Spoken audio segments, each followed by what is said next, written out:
Hardot e kati isang memoy katiri Mangay na tingmit ngayamin clear vang yan Katyam ng terin o minlom rin la Duluat vangin lamang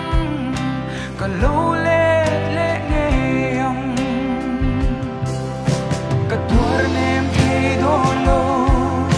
Samangkan min chen zuan Sa mel môi lệ Cái bi lần nem te Cùng quý sul về mà nhàn In tung lệ nghe hằng ngô Khi phong chân mà lâu zuan Cả cha ngà bê lệ lệ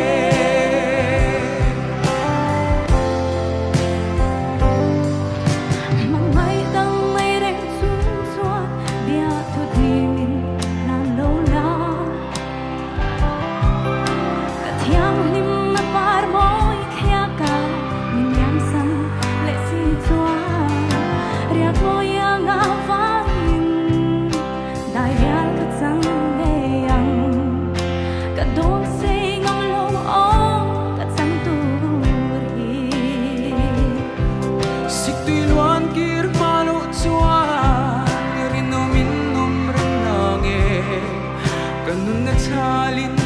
katyam nun le nang che kapmangay che dulay din chimlo min siat pui turin kwanu kathang nange katwar nem hei dolo samangkan min chen zwa sa mel môi lệ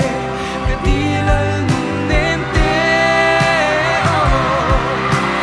tôi xuôi với mắt nhàn in tung lệ nghe hằng ngô thằng phong chân mà lâu xóa cha ngà bê lệ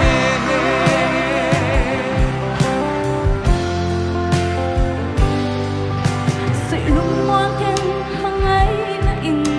cả lung mà rengang se kum tuang i thai ka chan thengin ka mangai rengang se